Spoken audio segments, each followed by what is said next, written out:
ఒక phone call చాలా simple కదా, కానీ ఆ ఒక్క ఫోన్ కాల్ వెనుక ఒక భారీ కుట్ర దాగి ఉందంటే ఈరోజు మనం వాల్ స్ట్రీట్ చరిత్రలోనే అతిపెద్ద స్కామ్స్లో ఒకటైన దాని గురించి లోతుగా తెలుసుకోబోతున్నాం. అవును, అంతా మొదలైంది ఒకే ఒక్క ఫోన్ కాల్తో. మనలో చాలామందికి రోజు వందల కాల్స్ వస్తుంటాయి కదా, అచ్చం అలాంటిదే. కానీ ఈ ఒక్క కాల్ వేల మంది జీవితాలను తలక్రిందులు చేయబోతోంది. ఫోన్ లిఫ్ట్ చేయగానే అటువైపు నుంచి ఒక వాయిస్ ఎంత కాన్ఫిడెంట్గా ఉంటుందంటే అందులో ఏదో మ్యాజిక్ ఉన్నట్టు అనిపిస్తుంది. వింటున్న వాళ్లని అలా కట్టిపడేసే శక్తి ఆ వాయిస్కుంది. ఆ వాయిస్ చెప్పేదేంటో తెలుసా? జీవితంలో మళ్లీ రాని ఒక గోల్డెన్ ఆపర్చునిటీ గురించి.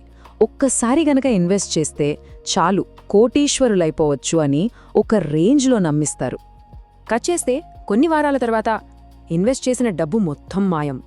మార్కెట్ ఏమీ క్రాష్ అవ్వలేదు, ఎకానమీ పడిపోలేదు, ఏ వార్నింగ్ లేదు, అంతా సైలెంట్.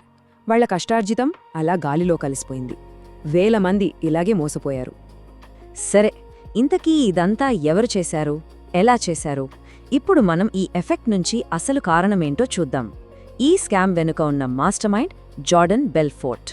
అసలు ఆకలితో ఉన్న ఒక మామూలు సేల్స్మ్యాన్ వాల్ స్ట్రీట్కే చుక్కలు ఎలా చూపించాడో తెలుసుకుందాం. జార్డన్ బెల్ఫోర్ట్ ఏమీ గోల్డెన్ స్పూన్తో పుట్టలేదు. వాల్ స్ట్రీట్లో పెద్ద పెద్ద ఫ్యామిలీస్ ఉంటాయి కదా, అలాంటి బ్యాక్గ్రౌండ్ అస్సలు లేదు. వారసత్వంగా వచ్చిన డబ్బు లేదు, కనెక్షన్సూ లేవు. కానీ అతనికి ఒక్కటే పిచ్చి, సక్సెస్ కొట్టాలి, అంతే. త్వరలోనే అతనికి ఒక విషయం క్లియర్గా అర్థమైంది. అదేంటంటే స్టాక్స్ అమ్మడం అనేది తెలివితో కాదు, మాటలతో అవతలి వాళ్లని ఎలా నమ్మించగలమనే దానిమీద ఆధారపడి ఉంటుంది. మరి ఈ మొత్తం స్కామ్ని నడిపించడానికి అతను వాడుకున్న వెపన్ ఏంటో తెలుసా? అవే పెన్నీ స్టాక్స్.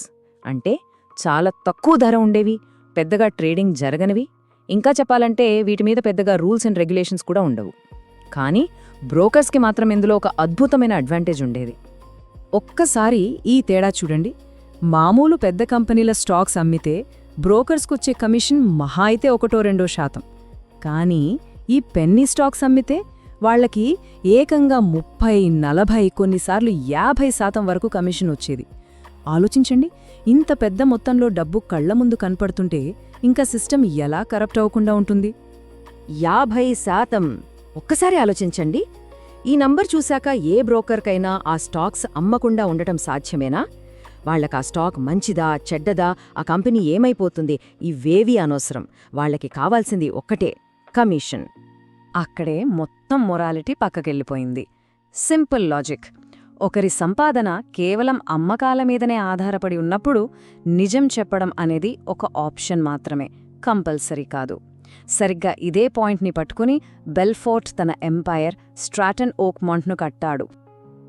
సరే, ఇప్పుడు బెల్ఫోర్ట్ క్రియేట్ చేసిన ఆ సేల్స్ మెషీన్ గురించి చూద్దాం. స్ట్రాటన్ ఓక్మాంట్. దాన్ని కేవలం ఒకే ఒక్క లక్ష్యంతో తయారు చేశారు, అదే సైకలాజికల్ వార్ఫేర్. బెల్ఫోర్ట్ తన కంపెనీలోకి ఫైనాన్షియల్ ఎక్స్పర్ట్స్ని తీసుకోలేదు, అస్సలు తీసుకోలేదు. మరి ఎవరిని తీసుకున్నాడు?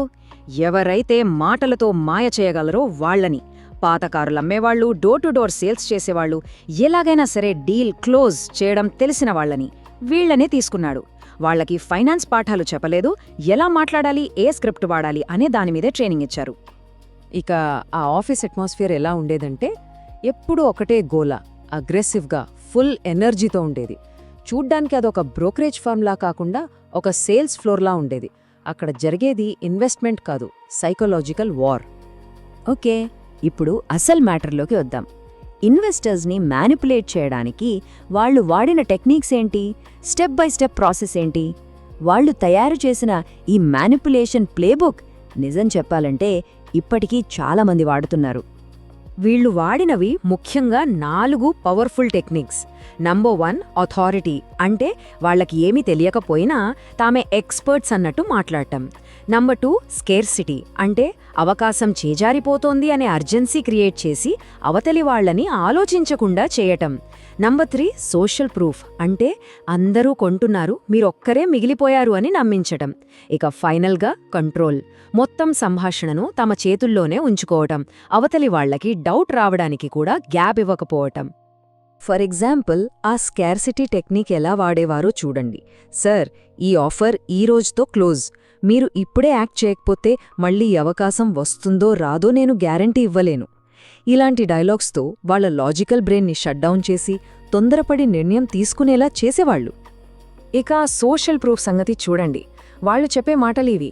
డాక్టర్లు, పెద్ద పెద్ద బిజినెస్ మెన్, చాలా తెలివైన వాళ్ళు మా క్లయింట్స్ అందరూ ఆల్రెడీ ఇన్వెస్ట్ చేసేశారు.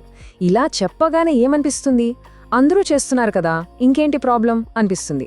అంతే, చాలా రిస్కీ ఇన్వెస్ట్మెంట్ని కూడా సేఫ్ అండ్ సెక్యూర్డ్ అని ఫీల్ అయ్యేలా చేసేవాళ్ళు. ఇక వీళ్ళ main scam pump and dump. ఇది ఎలా పనిచేస్తుందంటే చాలా సింపుల్. ఫస్ట్ వాళ్లే సీక్రెట్గా ఏదో ఒక పనికిరాని చీప్ స్టాక్ని పెద్ద మొత్తంలో కొనేస్తారు. అది స్టెప్ 1. తర్వాత వాళ్ల సేల్స్ టీంతో ఆ స్టాక్ గురించి గొప్పగా చెప్పించి ఆర్టిఫిషియల్గా డిమాండ్ని క్రియేట్ చేస్తారు. జనాలు కొనడం మొదలుపెట్టాక ఆ స్టాక్ ప్రైస్ అమాంతం పెరిగిపోతుంది. ఆ పీక్ టైంలో వీళ్లు కొన్న షేర్స్ అన్నింటినీ అమ్మేసి భారీగా లాభాలు సంపాదిస్తారు. ఫైనల్గా ఏమవుతుంది? ప్రైస్ ఒక్కసారిగా కుప్పకూలిపోతుంది. ఆ స్టాక్స్ కొన్న క్లయింట్స్ చేతిలో విలువలేని కాగితాలు మిగులుతాయి. అంతే.